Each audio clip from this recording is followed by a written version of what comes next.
नमस्कार दोस्तों। जय श्री राम, जय श्री महाकाल। तो दोस्तों, आज की वीडियो में हम बात करेंगे सोमवती अमावस्या के बारे में। आखिर सोमवती अमावस्या किसको कहते हैं और सोमवती अमावस्या पर कुछ उपाय करने से कैसे सभी कार्य पूर्ण हो जाते हैं। सोमवार की अमावस्या को सोमवती अमावस्या कहते हैं। सोमवती अमावस्या पर स्नान दान के अलावा शिव पार्वती की पूजा करते हैं। नए साल 2024 में कुल 13 अमावस्या आएंगी, जिसमें 3 सोमवती अमावस्या होंगी। तो चलिए जानते हैं कि नए साल 2024 में सोमवती अमावस्या कब है, मौनी अमावस्या, शनिश्चरी अमावस्या और भौमवती अमावस्या कब कब हैं। तो दोस्तों, आपको बता दें कि नया वर्ष पूजा पाठ की दृष्टि से काफी महत्वपूर्ण होगा। हिंदू धर्म के व्रत और पर्व में अमावस्या का विशेष स्थान है। नए साल 2024 में कुल 13 अमावस्या आने वाली हैं, जिसमें 3 सोमवती अमावस्या पड़ेंगी। सोमवती अमावस्या के दिन स्नान और दान के अलावा व्रत रखकर भगवान शिव और माती पार्वती की पूजा की जाती है। सोमवती अमावस्या के अलावा मौनी अमावस्या यानी माघ इंस्टॉल अमावस्या, शनिश्चरी अमावस्या और भौमवती अमावस्या महत्वपूर्ण मानी जाती है। काशी के ज्योतिषाचार्य चक्रपाणी भट्ट से जानते हैं कि नए साल 2024 में सोमवती अमावस्या कब है। नए साल 2024 में पहली सोमवती अमावस्या 8 अप्रैल दिन सोमवार को है।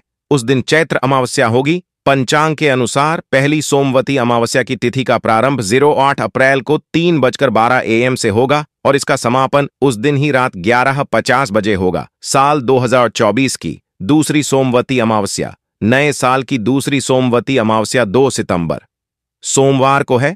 उस दिन भाद्रपद अमावस्या होगी।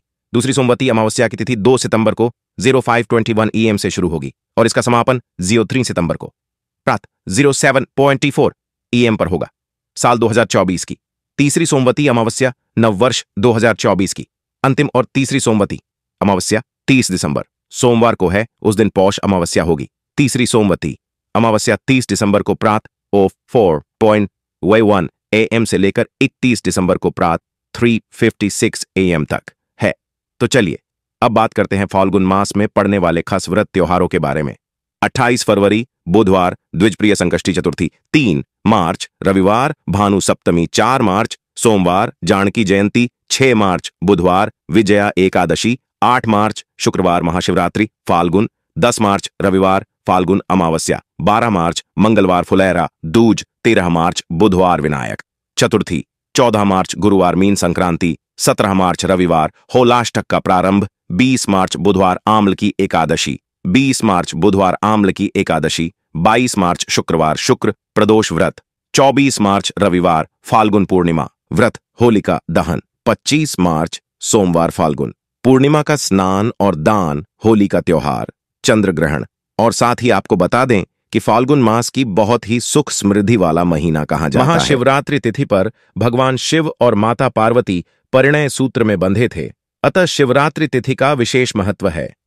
कालांतर में माता पार्वती ने भगवान शिव की कठिन तपस्या की थी। कठिन तपस्या से प्रसन्न होकर भगवान शिव ने माता पार्वती को अर्धांगिनी रूप में स्वीकार्य किया था। अतः अविवाहित जातक शीघ्र विवाह हेतु शिवरात्रि पर शिव जी की पूजा अर्चना करते हैं। हिंदू पंचांग के अनुसार अब की बार महाशिवरात्रि 8 मार्च को मनाई जा रही है। यह पर्व हर महीने कृष्ण पक्ष की चतुर्दशी को मनाया जाता है। धर्मशास्त्रों में निहित है कि महाशिवरात्रि तिथि पर भगवान शिव और माता पार्वती परिणय सूत्र में बंधे थे, अतः शिवरात्रि तिथि का विशेष महत्व है। कालांतर में माता पार्वती ने भगवान शिव की कठिन तपस्या की थी। कठिन तपस्या से प्रसन्न होकर भगवान शिव ने माता पार्वती को अर्धांगिनी रूप में स्वीकार्य किया था। अतः अविवाहित जातक शीघ्र विवाह हेतु शिवरात्रि पर भगवान शिव की विशेष पूजा अर्चना करते हैं। वहीं विवाहित स्त्रियां सुख, संतान और सौभाग्य की प्राप्ति हेतु शिवरात्रि का व्रत करती हैं। शिवरात्रि करने के कई कठोर नियम हैं। इन नियमों का पालन करने से व्रत पूर्ण होता है। अगर आप भी इच्छित वर की प्राप्ति हेतु सावन शिवरात्रि का व्रत कर रहे हैं तो व्रत नियम जरूर जान लें। आइए जानते हैं सावन शिवरात्रि के दिन क्या करें। सावन शिवरात्रि के दिन स्नान ध्यान कर सर्वप्रथम गंगा जल से भगवान शिव का अभिषेक करें। तत्पश्चात कच्चे दूध से अभिषेक करें। अंत में सामान्य जल में बेलपत्र और सुगंध मिलाकर अर्घ्य दें। आप चाहे तो पीतल के पात्र में दूध, दही, शहद, गंगाजल और पानी मिश्रित पंचामृत से भगवान शिव का अभिषेक करें। महिलाएं पूजा के समय माता पार्वती को पूजा के समय श्रृंगार का सामान ही चूड़ियां और सिंदूर अर्पित करें। सिंदूर अर्पित कर माथे पर जरूर लगाएं। अविवाहित लड़कियां इस समय राम रक्षा स्तोत्र का पाठ करें। सावन शिवरात्रि पर सात्विक विचार मन में रखें, अतः मन ही मन शिव सुमिरन करें। साथ हूं। अगर आप मन में सात्विक विचार रखते हैं तो आपका मन और तन शुद्ध रहेगा और आपको भक्ति करने में आसानी भी रहेगी और साथ ही भोलेनाथ की कृपा भी आपके ऊपर बनी रहेगी। भगवान शिव का आशीर्वाद पाने के लिए शिवलिंग पर भांग, धतूरा, बेलपत्र आदि चीजें अर्पित करें। इस समय शिव चालीसा का पाठ और आरती करें। सावन शिवरात्रि पर ब्रह्मचर्य नियमों का पालन करें, क्योंकि ये एक पवन त्योहार होता है और इन नियमों का पालन बहुत जरूरी है। तो चलिए अब बात करते हैं कि शिवरात्रि पर क्या नहीं करना चाहिए, क्या न करें। सावन शिवरात्रि पर अन्न ग्रहण न करें। अगर आप व्रत उपवास रख रहे हैं तो संध्या आरती के पश्चात फलाहार करें। दिन के समय में भी फल ही ग्रहण करें। सावन शिवरात्रि के अगले दिन पूजा पाठ कर व्रत खोलें। इस समय अन्न ग्रहण कर सकते हैं। सावन शिवरात्रि पर दिन में सोने की मनाही है। भूलकर भी दिन में न सोएं। आखिर ऐसी कौन सी गलतियां होती है जिनके कारण माता लक्ष्मी घर से चली जाती है, और साथ ही हम बताएंगे कि आखिर इन गलतियों से कैसे बचा जा सकता है। तो चलिए बात करते हैं आखिर आचार्य चाणक्य क्या कहते हैं। आचार्य चाणक्य ने मानव कल्याण के लिए एक चाणक्य नीति की रचना की है, जिसमें उन्होंने राजनीति, युद्ध और लोगों के साथ बराबरी बनाए रखने के लिए मार्गदर्शन किया। अपनी नीति शास्त्र में उन्होंने मनुष्य के जीवन के कई पहलुओं को गहराई से साझा किया है। आचार्य चाणक्य को न केवल किताबी विषयों का बल्कि जीवन की अच्छी और बुरी दोनों तरह की परिस्थितियों का अनुभव था। उन्होंने जीवन के हर पहलुओं के बारे में विस्तार से बताया है। चाणक्य ने मानव कल्याण के लिए एक चाणक्य नीति की रचना की है, जिसमें उन्होंने राजनीति, युद्ध और लोगों के साथ बराबरी बनाए रखने के लिए मार्गदर्शन किया। अपनी नीति शास्त्र में उन्होंने मनुष्य के जीवन के कई पहलुओं को गहराई से साझा किया है।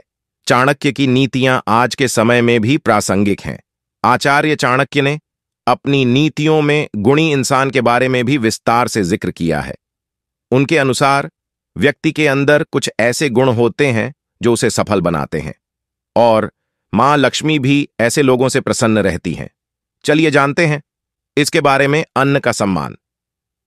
आचार्य चाणक्य के अनुसार जिन घरों में सदैव अन्न का सम्मान किया जाता है, वहां कभी किसी चीज की कोई कमी नहीं होती है। मां लक्ष्मी की कृपा से ऐसे घरों के भंडार सदैव भरे रहते हैं। जिन घरों में अन्न का सम्मान नहीं करते हैं या अन्न की बर्बादी करते हैं, वहां पर कभी भी मां लक्ष्मी और अन्नपूर्णा का वास नहीं होता है। जहां होता है ज्ञानियों का सम्मान। मनुष्य को सदैव ज्ञानी लोगों की संगति करनी चाहिए और उनका भलीभांति सम्मान करना चाहिए। आचार्य चाणक्य भी कहते हैं कि जिन घरों में ज्ञानी व्यक्ति का सम्मान किया जाता है, वहां मां लक्ष्मी स्वयं पधारती हैं। ज्ञानी व्यक्ति आपको सही राह पर चलने को प्रेरित करते हैं।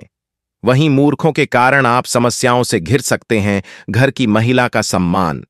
तो दोस्तों, आचार्य चाणक्य कहते हैं, जिस घर में महिलाओं का सम्मान होता है, उस घर से माता लक्ष्मी कभी नहीं जाती है, और साथ ही जिस घर में गृह क्लेश या महिलाओं के साथ अच्छा बर्ताव नहीं होता है, उससे माता लक्ष्मी तुरंत चली जाती है। घर में पूजा पाठ करना, तो आपको बता दें कि जिस घर में नियम से पूजा पाठ होता है, उस घर में माता लक्ष्मी का वास बना रहता है। और साथ ही जिस घर में पूजा पाठ आदि नहीं किया जाता है, उस घर से माता लक्ष्मी तुरंत ही किनारा कर लेती है। गौ माता को रोटी देना। तो दोस्तों, सनातन धर्म में गौ माता को बहुत पूजनीय माना जाता है।